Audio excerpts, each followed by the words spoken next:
자, 대한민국의 형사법 수험생 여러분들 많이들 지금 힘드시고 불안하시죠? 이 강의를 듣는 분들은 이제 시험이 임박한 상태에서 듣기 때문에 대부분의 사람들은 다 불안합니다. 근데 불안함이 가장 큰 적이고 그 불안함을 잘 극복해야 우리가 또 합격 또는 승진의 열매를 갖게 되죠. 자, 근데 불안해하지 마세요. 지금 이제 우리가 같이 공부할 신일백형, 작년에도 100형이라는 교재로 우리 저희 네이버 김재윤 형법, 이태형사법 카페에서 4주 용서를 합격하신 분들이 많이 나왔죠. 그것도 33살의 여경부는 경감 승진했고, 또 32살에 또 이 남경분인데 부인 병간호 하다가 결국은 부인은 퇴원하실 쯤 돼가지고 본인이 쓰러져서 뇌출혈 수술로 두개골 절개하고 큰 대수술을 했어요. 근데 불과 이제 작년 12월 15일인가 19일인가 이제 이 책이 나왔는데 그것만 이제 그냥 보고 듣고 강의 듣고 이제 복습하고 지금 이제 경이 되셨죠. 예. 자, 그래서 이제 그래서 예전 이름은 기적의 특강이에요. 기적의 특강이고 이제 지금도 이 이름을 쓰는 분들은 많은데 대한민국에서 제일 먼저 기적의 특강이라는 교재를 만든 사람 접니다. 자, 그리고 이제 신일백형이라고 바꾼 이유는 두 가지가 있어요. 새로 나왔다는 뜻도 있지만 새로울 수도 있지만 우리가 하나님 할 때 그 신자도 중의적으로 제가 쓰고 있어요. 왜냐면 이 교재의 저자는 지금 이 자리에 서 있는 저 김재윤이 아닙니다. 저라는 이제 김재윤이라는 도구를 이용해서 저는 이제 형사법으로 고생하시는 여러분들을 갖다가 하나님께서 어떤 이제 이 짧은 시간에라도 고득점 맞게 하는 어떤 이제 저를 도구로 이용한 바로 저자분은 하나님이라고 생각합니다. 그런 이제 의미도 있고. 자, 그리고 이제 제 이름 다 지금 강의 듣는 분은 아실 거고, 김준영법, 그 다음에 또 형소는 이제, 저를 이어서 이제 100형소를 해주실 건데, 이태형사법법 선생님이 저랑은 뭐 이제 제가 강의 시작한 지 5년 차 뒤에 만나서 15년간 같이 알고 지내던 아우님이신데, 사실 뭐 이제 그 친분 때문에 제가 스카우트 한 건 아니고, 형사성법을 제가 직접 강의하려고 여러 사람의 인강을 듣고 비교 평가한 결과 저랑 스타일이 비슷해요. 가장 짧은 시간에 어떤 효율적인 득점을 가능하게 할 수 있는 분이라는 것을 믿고 제가 같이 하기로 이제 해서 지금 같이 활동하고 계시죠. 자, 그리고 전화번호도 저는 뭐 제가 숨길 게 없는 사람이기 때문에 공개합니다. 그래서 이제 학습 상담도 상담이지만 이제 그 고민스러운 분이 있을 때 그냥 저를 형 내지는 선생님, 그렇죠. 먼저 태어났으니까 여러분들보다는. 제가 동안이지만 사실 대학 학번은 87학번이에요. 그래서 어제 87년생이 전화하셨던데, 그래서 전 나이가 많아요 하길래 제가 웃었어요. 그래요? 같은 87이네, 나는 87학번. 이러고 이제 당황하시던데, 예. 그래서 여러분들보다 많은 또 인생의 고통스러운 경험을 겪었으니까 상담, 제가 잘 때랑 강의할 때 외에는 거의 항상 전화를 받아요. 또 제가 딸이 딱 100일 때 집안 아버지 사업이 부도나는 바람에 이혼 당해서 이제 혼자 좀 살고 있는 사람이고 이제 그러다 보니까 고독하고 외로워서 그거는 주의하세요. 전화 걸면 제가 좀 전화 길게 받습니다. 그래서 어제도 4분 상담했는데 한 분은 38분 넘게 통화했었습니다. 주저 말고 전화하시고. 자, 이번 강의 컨셉은 마무리 정리다 보니까 제 평소 스타일하고 좀 다를 수 있어요. 저는 저 강의하면서 강박증이 있어요. 그러니까 저랑 같이 공부하시는 분들이 한강 안에서 최소 몇 번은 이제 웃으셔야 된다라고, 즉 저는 이제 웃겨드려야 된다는 강박증이 있어서 농담을 자주 하는 편인데 지금은 시간이 없어요. 그래서 좀 빠른 진도를 위해서 좀 스피디하게 나갈 테니까 재윤 쌤 변했다, 왜 이렇게 안 웃겨주냐 이러지 마시고 좀 이제 단 주어진 시간에 최고의 득점을 하면 그게 이제 우리 공동 목표가 돼야 되겠죠. 자, 먼저 교재의 4페이지에 보면은 이제 문제 푸는 스킬이라고 그래서 이제 두 문제를 일부러 집어넣었는데, 제가 제일 안타깝게 여기는 사람들이 뭐냐면 자기는 이제 노력을 안 해가지고 뭐 점수가 안 나왔다 이런 거는 뭐 억울할 게 없죠. 노력을 엄청 많이 했는데 이제 자기 갖고 있는 어떤 실력보다 점수 안 나온 분들이 은근 많아요.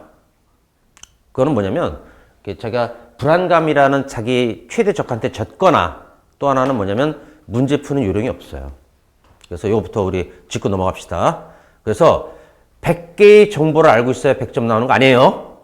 객관식은요, 자기가 90개의 정보를 알고 있어도 100점 나올 수 있습니다. 예. 1번 문제 봅니다. 범죄의 종류. 요새 핫해요. 범죄의 종류에 대한 기출이 여러 직렬에서 쏟아지고 나오고 있습니다. 예전엔 중요하지 않은 부분이었는데 올해 트렌드예요, 이게. 작년 올해 트렌드. 범죄의 종류. 적절한 것은 옳은 골라라. 저는 문제 풀 때한테 항상 이제 실수할까봐 적절한 거 그러면 거기다 동그라미 쳐요. 옳은 거 골라라. 그 다음에 지문에다도 각종 표시를 합니다. 왜냐면 피곤하면은 이제 자기가 옳은 걸 골라라는데 틀린 걸 답으로 고르고 있어, 나중에. 그래서 그런 실수를 방지하기 위해서 제 습관인데, 이게 안전해요. 1번 질문은 명예훼손죄의 구성 요건이 결과 발생을 요구하는 침해범, fuck you. 틀렸습니다. 왜냐면 이제 추상적 위헌범인데, 추상적 위헌범이라는 것은 많지 않아요. 결과 발생, 보호법익이 침해돼야 기수가 되는 게 아니라 위험성만 야기하면 되고, 근데 추상적 위헌범도 구별할 게 있죠. 구체적 위헌범. 같은 위헌범이라도 얘들하고 다른 건 이제 침해범이고 대부분의 범죄는 침해범이에요. 근데 추상적 위헌범은 암기하는 게 좋아요. 메모리 하시고 그게 뭐냐면 흔히 나오는 추상적 위헌범에서는 먼저 방아죄부터 제가 설명드릴게요. 방아죄. 그래서 형량이 좀 무거운 방아죄 있죠? 그걸 저는 중방아죄라고 불러요. 중방아죄는 현주 건조물 등 방아죄랑 공용, 뭐 관공서나 이런 공용 건조물, 그 다음에 타인 소유 건조물. 물건 아니에요. 건물이에요. 이건 형량이 좀 세고, 그 다음에 구체적 위헌범, 경방아죄는 이제 구체적 위헌범인데 형량이 좀 가벼운 거. 그건 이제 뭐냐면 자기 건물이거나 타인 건물 말고 건조물이 건물이죠. 건물은 이제 그 지붕, 그 다음에 기둥 벽면 이런 것이 있는 것을 건물이라고 합니다. 그 중에서 주거는 기와 침식이 가능할 정도 아니면 기거할 정도는 돼야 되는 거고, 주거는 주택은 그 다음에 물건, 건물이 아닌 거죠. 지붕이나 기둥 벽면이 없는 거. 요 놈들의 형량이 약해요. 그래서 이제, 중방아죄는 추상적 위헌범이기 때문에 추상적 위헌범하고 이제 구체적 위헌범을 구별하기 가장 좋은 게 방아죄거든, 사실은. 경방아죄 같은 경우는 어떻게 됐냐면, 조문에 공공의 위험 발생이란 말이 나와. 구성요건에. 이게 나와. 그래서 공공 위험 발생이 조문에 써 있단 말이야. 그럼 이제 조문에 써 있는 게 뭐야? 바로 구성요건 요소지. 그럼 이제 객관적 구성요건 요소니까 이거는 고의의 인식 대상이 되고, 고의를 우리가 총론 배울 때 뭐라 그래? 객관적 구성요건 요소를 인식하고 실현할 의지가 있는 거. 그게 고의인데, 그러면 이거는 이제 객관적 구성요건 요소니까 알아야 된단 말이야. 그래서 고의 인식 대상이 되고, 그것도 차이점이고, 근데 중방아죄는 공공위험이란 말이 써있질 않아. 규정이 없어. 아예. 그래서 이거는 약간 형식범 거동범하고 비슷해지는 건데 사실은 위험 발생도 필요 없는 거야. 이거는.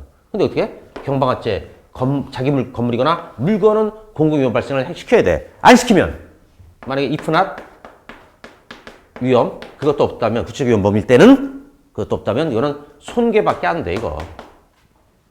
그래서 뭐 이제 한적한 밭 한가운데서 타인의 경운기를 불태웠다. 한적한 밭 한가운데면 공공위험 발생이 돼? 안 돼? 안 되죠? 그 손괴죄야, 이거. 기출이야, 이거. 옛날 기출. 고시 기출이야. 그거 알아두고, 그러니까, 그러면 이제 중방아죄는 공공위험이, 객관적 구성요건 요소가 아니니까는, 뭐야? 고의의 인식 대상이 아니다라고 또 얘기하지. 얘는 거의 거동범이야. 그리고 이런 새끼들은 언제 그래서 기수가 돼버려? 지금 우리가 이제 위헌범, 침해범 따지는 건 기수식이, 따지려고 하는 거 아니야. 어? 언제 돼, 이거는? 독립연소로. 지 혼자 라이터를 떼더라도 붙을 정도는 된다고. 그 정도. 얘는 언제가 기수가 돼? 위험 발생이 돼야. 다르지? 자, 그 다음에, 그러면 이제 방아죄는 이렇게 정리했어. 그거로 이제 추상적 위험하고 구체적 위험도 많이 헷갈려 하는데 그 개념 구별했고, 이것도 다 지금 얘기한 게 지문이야. 기출 지문이야. 다음에 또 뭐냐면, 바로 이제 명예훼손죄, 모욕죄 있잖아. 다시 말하면 모욕죄도 명예에 관한 죄야, 사실은. 근데 추상적 경멸 감정 표현, 입증 못하는 거, 이런 게 모욕죄인 거야, 사실은. 누구를 예를 들어서 똥꼬다리 같은 놈, 똥의 끄트머리 같은 놈이라고 했을 때 사람이 똥이라고 입증할 수 있어? 없잖아. 그게 모욕죄야. 사람을 개새끼라고 했어. 개라고 입증할 수 있어? 없잖아. 근데 둘 다 명예를 실추하는 거야. 외부적 명예는 둘 다 실추해. 근데 이제 그냥 명예훼손죄는 구체적 사실적 시 입증할 수가 있고, 이 사람이 전과자인지 아닌지 입증할 수 있잖아. 그런 거. 그다음에 이제 그래서 명예훼손죄하고 모욕죄, 명예에 관한 죄는 추상적 위헌범이니까 이것도 케이스 사례로 한번 만들어 볼게. 누군가의 명예훼손된 얘기를 막 했는데 주변에 갑자기 뭐 이제 큰 소음이 나서 못 들었어, 사람들이. 자, 그랬을 때, 이제, 명예훼손죄가 될 수 있겠느냐? 돼요. 왜냐면, 추상적 위헌범이니까. 침해범이 아니잖아. 그리고 만약에 경찰관한테 뭐, 야, 이 씹새끼야, 개새끼야, 뭐, 아무것도 아닌 뭐, 그 새끼야, 뭐 젊은 새끼야, 순새끼 꺼져, 막 이거 있잖아. 근데 그 얘기를 들은 경찰은 멘탈이 강해. 그래서 본인 스스로는 어떤 이제 뭐랄까, 자기의 어떤 이제 명예가 실추된다는 거라고 생각 안 해. 저 나쁜 새끼 왜 나한테 욕을 하지? 이렇게 생각했단 말이야. 그래도 모욕죄는 되는 거야. 왜? 추상적 위헌범이니까. 침해될 필요 없어. 보호법이. 외부적 명예가 침해될 필요 없단 말이야. 그 다음에 또 하나. 무슨 방해죄라고 끝나는 것은 한 개 빼고는 다 추상적 위헌범이에요. 방해죄로 끝나는 거 엄청 많아요. 뭐 있어요? 떠올려봐. 교통방해, 업무방해, 공무집행방해, 수리방해죄, 가스전기등 공급방해죄 많단 말이야. 걔들 추상적 위헌범이에요. 근데 아닌 게 뭐 하나 있지? 이것도 추상적 위헌범인데 이거 시험에 작년에도 나왔어. 아닌 건 뭐야? 위계에 의한 공무집행방해죄 줄여서 공방해, 공집방 이렇게 얘기할게. 얘는 침해범이야. 판례가 침해범으로 보고 있어. 왜냐면 조문이 달라. 폭행협박으로 하는 것은 폭행협박 한자라고 되어 있는데 직무집행하는 공무원을 폭행협박 한자라고 끝났지만 여기는 위계로서 공무집행을 방해한 자라고 끝났단 말이야. 방해한 자. 그래서 그 부분을 놓고 이제 판례 침해범으로 보는 거야. 뭐 하나만 그럼 외우면 되겠어? 방해죄는 추상주의범인데 뭐만? 위계공집방만 침해범. 또 하나 어려운 새끼 하나 있지? 직권남용 권리행사방해. 얘는 판례가 위헌범으로 봐? 아니면 침해범으로 봐? 여기서 틀리면 지금 내 얘기 좀 못 따라오고 있는 거야. 자기 머리 꿀밤 한번 줘. 얘 빼고는 다 위헌범이라고 했잖아. 그래서 위헌범이야. 위헌범을 판례는 뭐라고도 불러? 위태범. 같은 말이야. 근데 특이한 거는 이때 이게 오래전 70년대 판례인가 그러는데 뭐라고 하냐면 결과 발생이 필요하다라고 얘기해. 얘는 조심해. 그래서 방해죄는 추상적 위헌범인데 침해범인 새끼는 뭐? 위계형 공무집행방해. 위태범, 위헌범인데 결과 필요하다고 보는 건 뭐? 직권남용 권리행사방해. 이거 기억하고. 자, 그러면 1번 질문 또 이제 위증무고도 보통 이제 우리가 추상적 위헌범으로 보거든. 위증무고. 누구한테 거짓 증언했는데 재판장이 안 속았어. 그래도 위증이야. 결과 필요 없어. 무고, 누군가를 무고했는데 법원이 안 속았어. 그 무고라는 걸 알고 신고를 당한 자를 처벌하지 않았단 말이야. 그래도 무고 되거든. 이런 게 추상적 위헌범. 요건 알아도. 시험에서 자주 나오는 추상적 위헌범이니까. 그럼 1번 질문 다시 보자. 명예훼손죄인데 침해범. fuck you, X라고 했죠. 추상적 위헌범이에요. 그래서 이제 그 뒤에는 볼 필요도 없고 시험장에서 풀 때는 이렇게 명확하게 틀린 부분 나오면은 볼 필요가 없는 거예요. 그러니까 이제 침해범 딱 겉버리고, 그죠? 시험장에서는. 1번은 답이 될 수 없지. 2번. 일반 교통방해는 구체적 위헌범. 방해죄인데 구체적 위헌범. X! 뒤에 볼 필요 없어요. 3번. 국가공무원법, 예? 뭐 특별법을 대고 지랄이야. 공무원이 뭐뭐 하고, 그 다음에 즉시범이니까 공소시효 진행되고. 특별법이 즉시범인지 뭐 개수범인지 우리가 알기 힘들지? 그러면 자기한테 솔직하면 돼. 3번 질문은 잘 모르겠다고. 이렇게 생각하는 거야. 자, 그럼 4번으로 가야지. 앞에 거는 일단 XX잖아. 그죠? 옳은 거 골라는데. 4번은 뭐야? 체포는 즉시범. 이거 틀리면 잘못된 거야. 체포죄나 감금죄나 직무유기나 교통방해나 개수범인 것들 있지? 개수법 흔치 않으니까 알아야 돼. 주거침입죄, 퇴거불응 이런 거. 체포죄는 개수범이니까 왜 그 사건 있지? 남자가 자기 집에 놀러 온 여자를 강간하다 실패하고 강간미수. 여자가 도망가죠? 엘베 탔죠? 근데 잡아 끌어내려다가 여자가 딱 뿌리치고 문 닫고 튀었단 말이야. 그때 체포 미수였어? 기수였어? 미수였다고. 그게 강간미수, 체포미수 사건이야. 특이하지? 체포죄는 계속범이니까 체포한 다음에 시간적으로 좀 계속 진행돼야 돼. 바로 탈출해버리면은 그때는 이제 미수에 불과하단 말이야. 그러니까 체포죄는 즉시범이라는 건 그 판례 아는 사람은 틀리면 안 되는 거야. 그래서 시간적 계속성이 있을 필요가 없다? 있어. 그래서 4번 X잖아. 그럼 보자. 1번 X, 2번 X, 3번 모르겠어. 4번 X. 답은 뭐야? 3번이지. 지금 이 문제 풀어드리는 이유를 알겠죠? 한 지문 모른다고 사지선다해서 틀렸다? 그거는 센스가 없는 거야. 아니면 멘탈이 나가 있는 사람이야, 시험장에서. 겁이 나가지고. 그러면 안 돼. 그래서 이거 틀린 23년 1월 달에 치러진 승진 기출인데 이거 틀린 분들은 자기 어떤 그 불안, 소심함, 그 다음에 센스 없음을 좀 반성해야 돼. 넘어가면 2번 문제. 올해 23년 채용 1차입니다. OX 바르게 된 거 올라라. 가번. 구성요건적 실행에 의해서 법익 침해가 발생하여 기수에 이르고 범죄 행위도 종료되지만 법익 침해 상태는 상태란 말을 밑줄 쳐.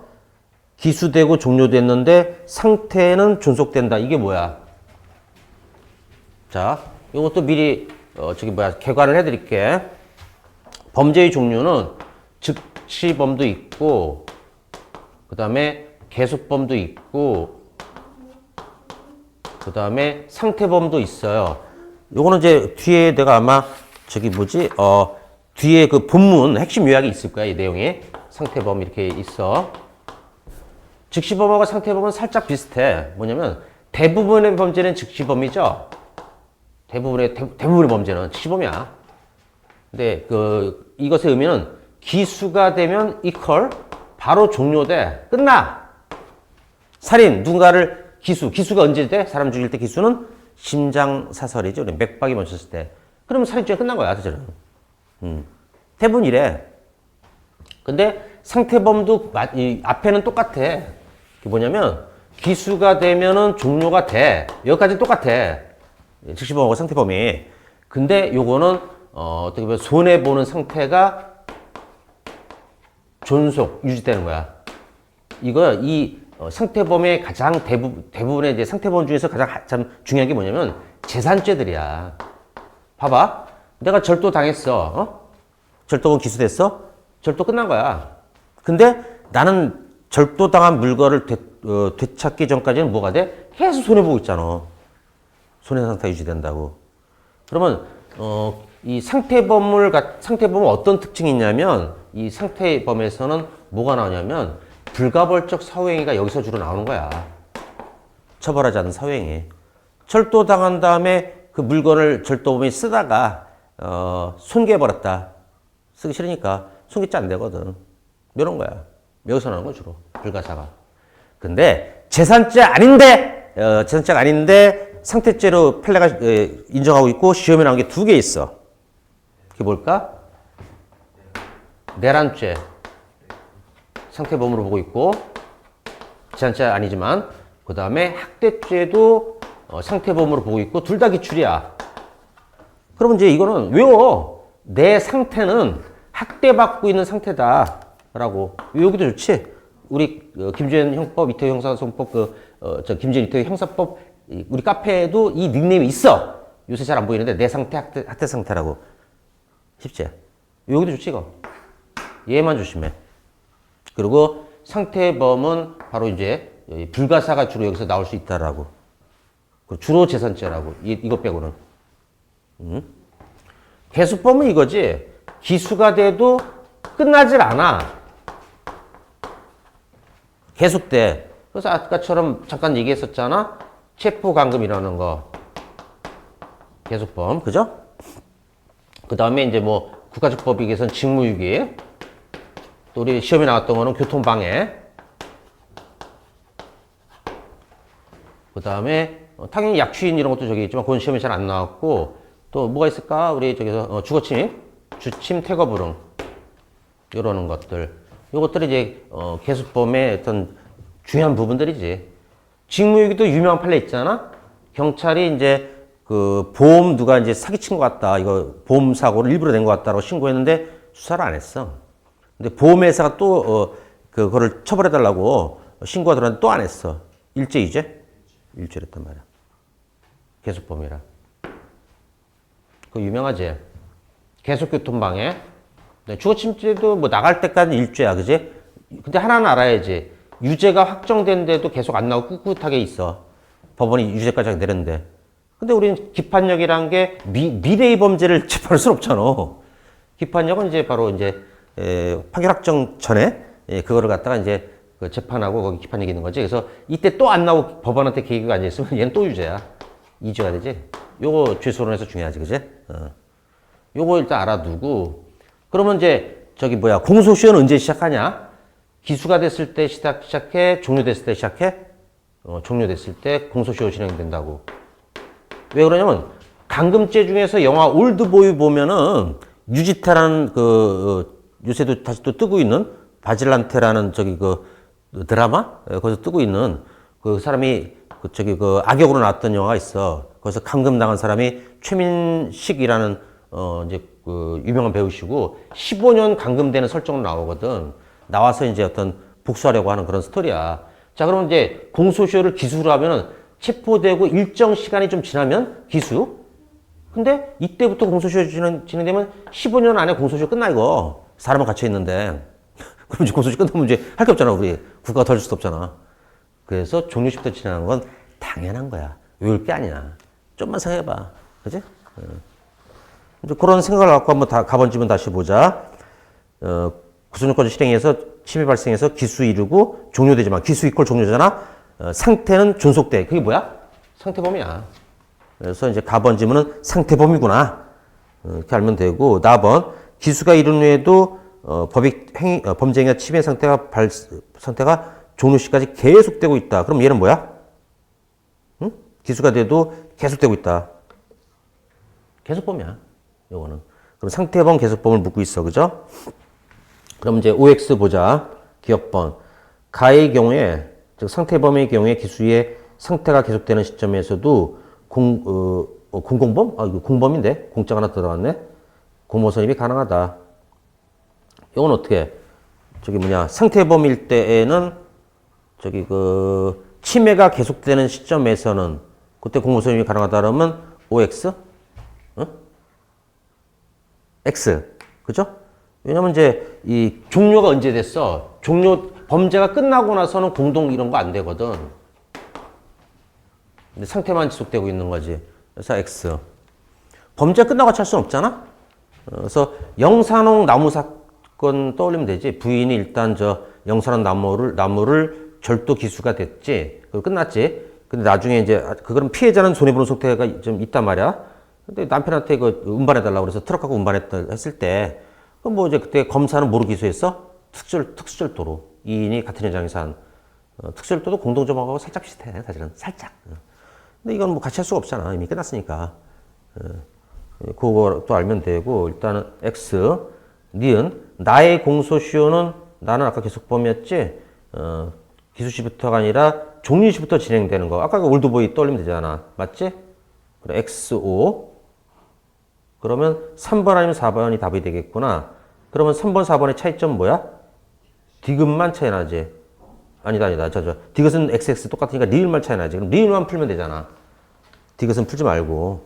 가는 기수 종료가 일치하지만, 그렇지. 기수 이퀄 종료지? 상태범도. 근데, 나번은 계속범은 일치하지 않고 분리된다. 맞죠? 여기서 지금 요거는 뭐냐면, 제가 디귿을 일단 빼고 풀었어. 이것도 줄이라는 얘기야, 시간. 근데 한번 공부하는 거니까 한번 보면, 가번, 나번의 경우 정당방위는 기수시까지 가능하다라고 돼 있는데, 틀렸죠? 왜 틀렸어? 위에는 맞아. 여기는 이제 즉시범이나 상태범은 기수 이퀄 종료되면 공동점원도 안 되고 정당방위도 안 되거든. 끝난 거라. 범죄 끝나고 나서 이제 하는 건 정당방위가 아니라 복수야, 복수, 그거는. 근데 얘는 계속 진행되고 있잖아, 범죄가. 끝나지 않고. 이 안에 아까 최민식이 열심히 운동해서 만약에 유지태를 갖다 감금한 애를 때리고 나왔다. 정당방위 해줘야 되겠지. 당연히. 그런 얘기죠. 그래서 이제 이런 조합형 같은 경우는, 그러니까 이제 다 볼 필요도 없어. 이게 뭐냐면, 일단 OX 이렇게 한 2개 정도 찾으면, 딱 보통 사지선다에서는 2개가 이제, 2개 중에 하나 고를 수 있게 될 거거든? 그러면 차이 나는 질문만 보면 되는 거야. 똑같은 결과가 3번, 4번, 디귿은 XS인데 보지 말란 얘기지. 이렇게 내가 풀어야 되는 이유를 강조하는 이유는 뭐냐면, 시험장에서 시간이 부족해. 그리고 어떨 땐 나는, 그런 면에서는 좋아. 깡이 좋다는 것을 떠나서 합리적이야. 만약에 이제 1번에 틀린 거 올라라는데 만약에 1번 지문이 X가 명확하잖아? 나는 안 봐, 이거. 2, 3, 4 안 봐. 내 생각에는. 그래야 돼. 제일 시험에서 많이 떨어진 사람이 뭔지 알아요? 만약에 되게 어려운, 그러니까 어느 승리 시험은 그게 좀 적은데 거의 잘 없는데 공채나 뭐 변호사 시험이나 뭐 또 뭐냐 어떤 타직열 이런 데 보면은 이게 우리 형법 시험이 총론, 강론으로 나눠지잖아요. 강론은 그렇게 어렵게 못 내요. 강론을 어렵게 내는 건 딱 하나 직렬 있어. 법원행시. 요것들은 일단 학설을 절대 안 내. 또 총론에서 흔히 말하는 개념 지문도 안 내. 판례만 주구장창 내, 이것들은. 왜냐면 법원행시 출제자들은 판사들이야. 판사들은 실무에서 학설 안 써먹거든. 학설을 굉장히 혐오해. 그래서 안 낸 대신에 그러면 100점 안 나오긴 해야 될 거 아니야. 다 100점 나오면 그게 뭔 의미가 있어, 그게. 그러니까 어떻게 하냐면 50년대 판례, 막 60년대 판례 이런 걸 가끔 낸단 말이야, 이거. 그래서 그거로 이제 엿먹이는 건데, 근데 그래서 법원행시의 특징은 요거라는 거 알고, 또 법원행시도 뭐 꼭 100점 맞아보는 건 아니야. 커트라니 뭐 제가 볼 때 그 과목에서 어떤 사법시험도 내가 본 것도 그랬고, 한 80, 한 2, 3 정도가 커트라인이었거든. 그러니까 이제 자기가 만약 90점 이상 나오면 그 붙어. 어느 시험이든. 솔직히. 맞잖아. 근데 승진은 조금 커트가 높을 때가 있어. 왜냐면 채용이나 이런 일반 시험들처럼 하루 종일 공부할 수 있는 사람들이 아니니까 좀 봐줘. 출제를. 그러니까 이제 다 맞거나 한 개 틀리거나 막 이런 것을 요구할 때가 있는데 나머지 시험은 안 그래. 그리고 이제 100점 방지용에서 무슨 얘기냐면 우리 채용이나 이런 승진이 아닌 시험들 기준으로 하게 되면 법원행시 빼고는 어떻게 하냐면 총론에서 킬러 문항을 넣는 거야. 쉽게 얘기해서. 여기서 넣어. 그것도 첫 페이지에 넣어. 일반적으로. 그러면 여러분들은 시험장 가서 강론부터 풀라는 얘기야. 이건 암만 해도 그 법원행시 빼고는 어렵지가 않아. 진짜로. 난이도가 안 높아. 그러니까 여기를 다 맞추고 나면 일단 이제 50점에서 60점이 확보된단 말이야. 강론이 좀 더 보통 많이 나오는 게 일반적이거든. 보통은. 확보되고 나서 총론 보면 그래도 마음이 좀 편안해진다고. 그럼 그때도 어떻게 푸냐? 1번은 1번이 또 어렵게 나올 때 있어. 죄형법 중에서 유치해석을 갖다 특별법을 딱 껴넣는 거야. 이 씹새끼 엿먹어 막 이러면서. 그럼 이제 대부분 사람들 어때? 쫄아. 총론부터 푼 사람. 1번부터 막히기 시작하니 씨발 요번 아니다. 다음 시험은 몇 월이었지? 뭐 이렇게 만드는 거야, 일부러. 즉 멘탈 약한 애들 잘라내는 거야, 내가 볼 때는. 그럼 어떻게 해? 모르는 게 나왔어? 안 풀어, 씨발 나 같으면. 또 자, 만약에 쭉쭉 풀다가 또 한 4번쯤 돼가지고 박스가 씨발 한 2개, 3개가 연결돼요. 시간이 부족하겠지? 난 안 풀어. 나머지 이제 총론에서도 쉬운 거 다 푼 다음에 요런 게 한 2, 3개 나왔다 그러면 그때 이제 딱 내가 이제 주어진 시간 있잖아. 형사법이 40분이냐? 우리 채용은? 맞지? 또 법원행시는 70분인가? 이러고 경찰 대표님인가가 60분인가 말있을 거야. 그지? 얘들은 그래도 시간이 좀 있으니까 막 이렇게 박스 2, 3개도 나올 수 있단 말이야. 그래도 풀지 마. 일단 딴 거부터 다 맞춰놓고 나서 딱 시간이 보는 거야. 내가 주어진 시간 안에 요거를 풀 시간이 없다. 찍어, 씨발, 그때. 남들도 찍을 건데. 아니, 푼 새끼 떨어져. 여기서 연구하고 있을 거 아니냐. 시간 지체하고. 이거 하나 맞추려고 지랄하다가 또 틀리기도 해. 그러면서도 어려우니까. 킬러 문항이라. 그럼 뒤에 쉬운 거 2, 3개 날아가거든? 그럼 붙는 거야. 앞에 전자가. 이게 시험장 스킬이야.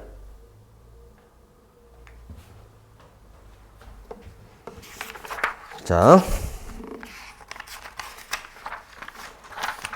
중요 지문 이제 1200선. 1200선이라는 게 지난번에 1200개였는데 이번에 한 1100 몇 개로 돼 있을 거야.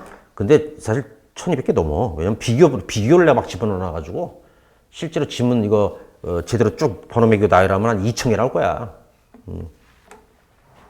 자, 형법의 일반 이론, 죄형법정주의, 형법의 대원칙이죠. 예, 죄형법정주의는 뭐야? 범죄와 형벌은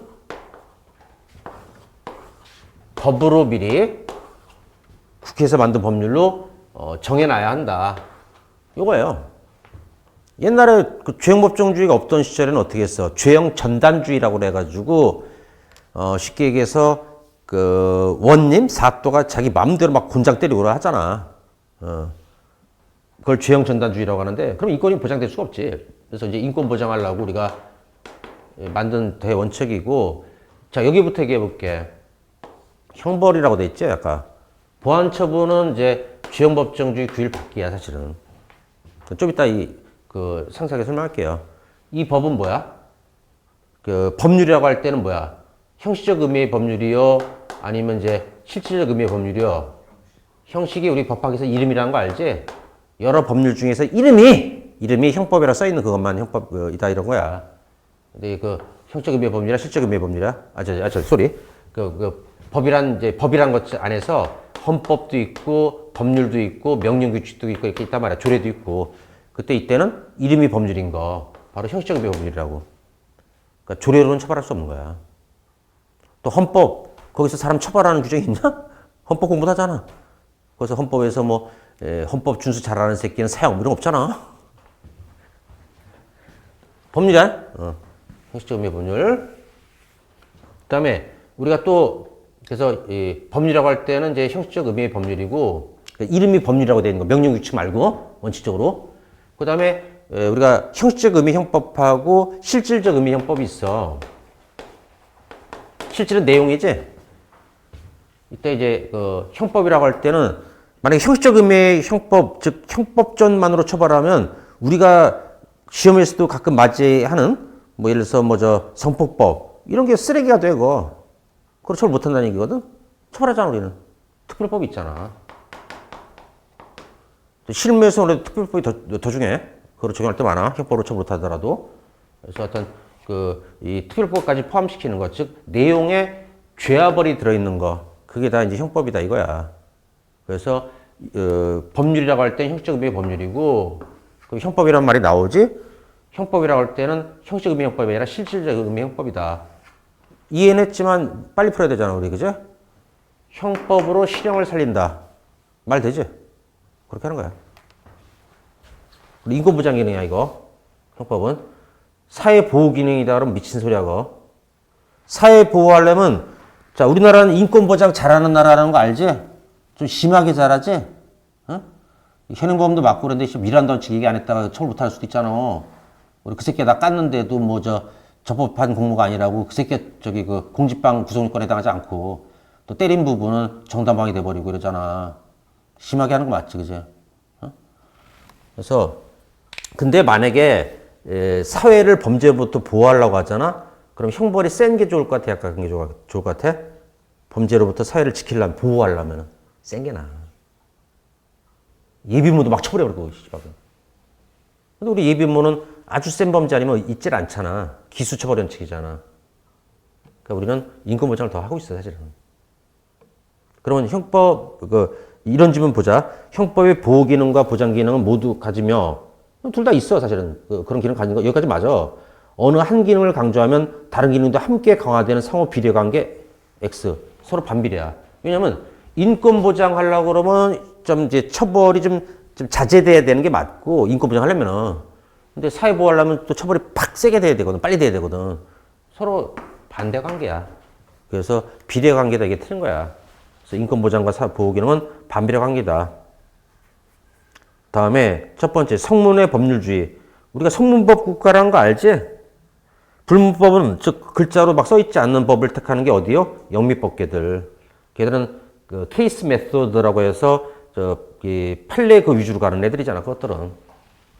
성문법보다는. 우리는 이제 성문법이 있고 이제 국회에서 만들어준 주형법정주의에서 법으로 이제 아까 정하라고 그랬으니까 바로 지금 이제 법률주의가 나온 거예요. 여기서 법이란 글자 때문에.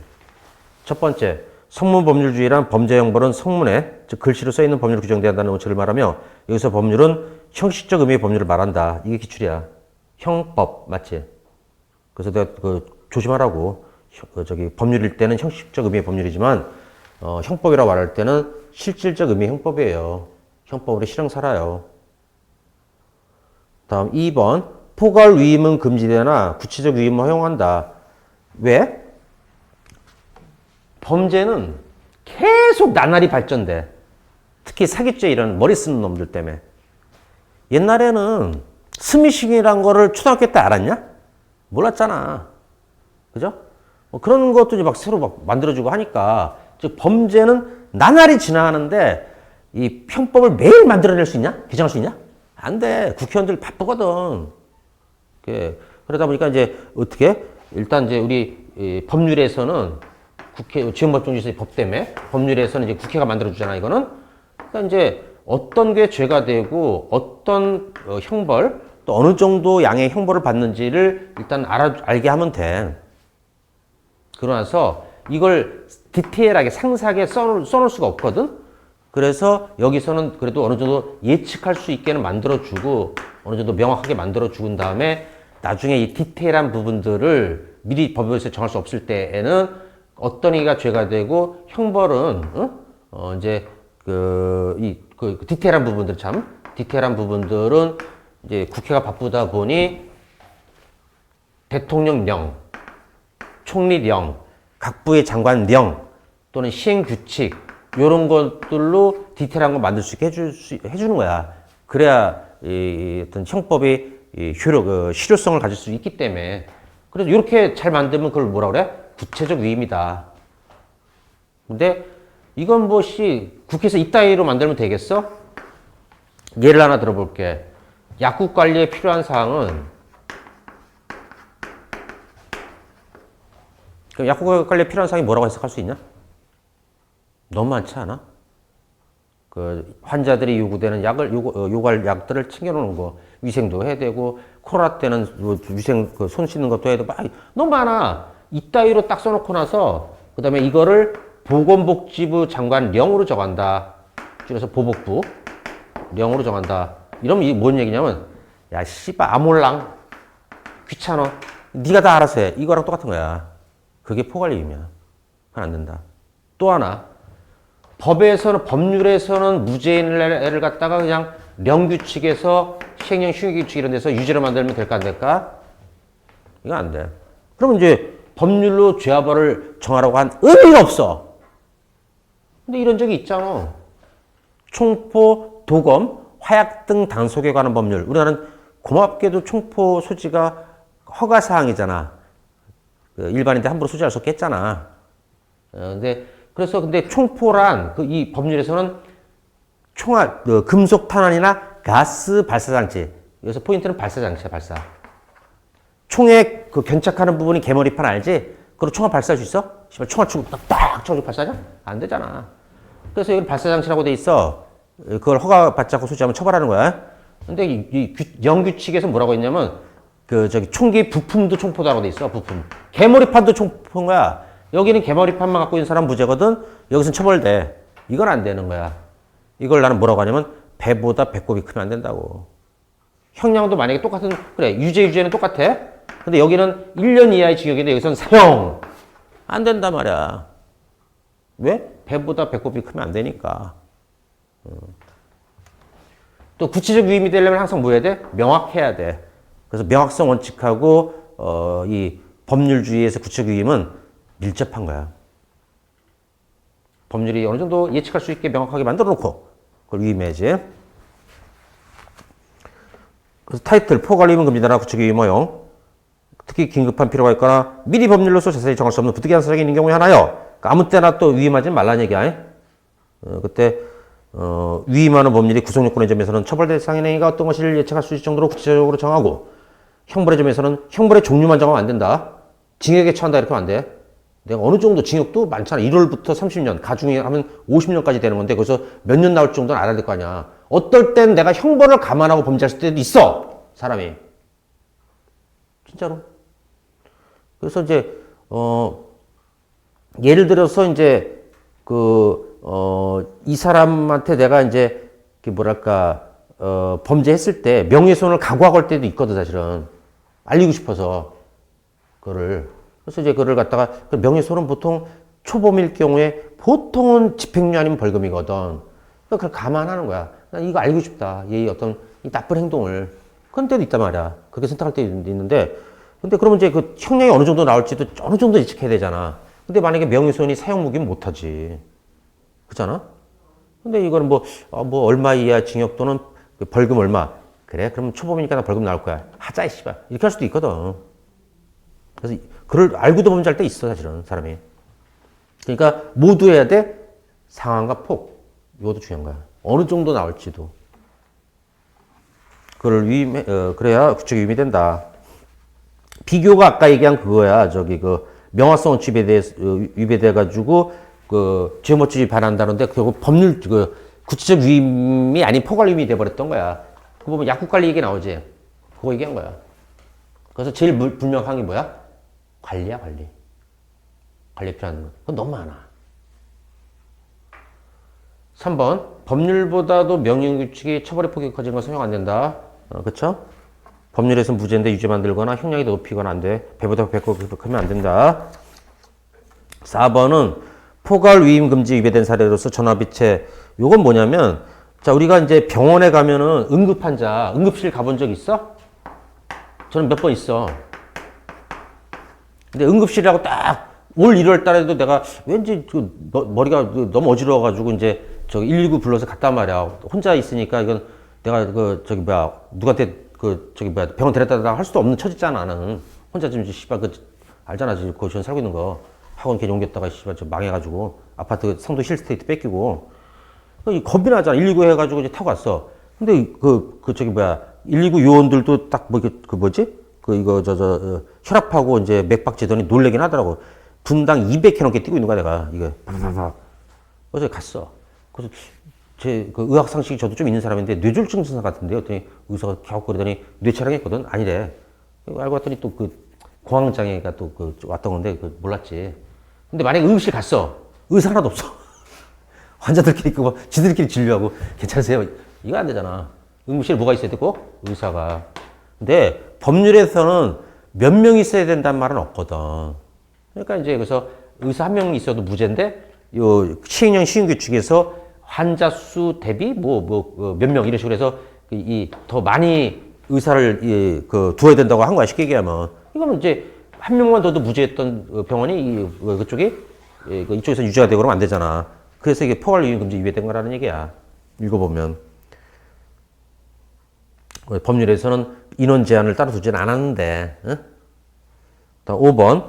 농업협동조합 중앙에는 특가법에서 정한 정부관리기업체에 해당한다고 보기에 충분하므로 농협중앙회를 정부관리기업체 하나로 규정한 것은 위임법 한계를 벗어난 것으로 볼 수 없다. 요거 이제 자 특가법 4조 1항 쪽은 주로 어떤 것이 규율되어 있을 거냐면 이것도 알아도 써먹을 일이 좀 있으니까 자 공사공단의 임직원 그 다음에 아파트 같은 데 재건축 들어가게 되면 거기서 대표 하나 뽑거든 보통 주택 재건축 조합장. 자, 이 사람들은 잘 봐봐. 공무원이요, 사인이요. 어? 사인이야.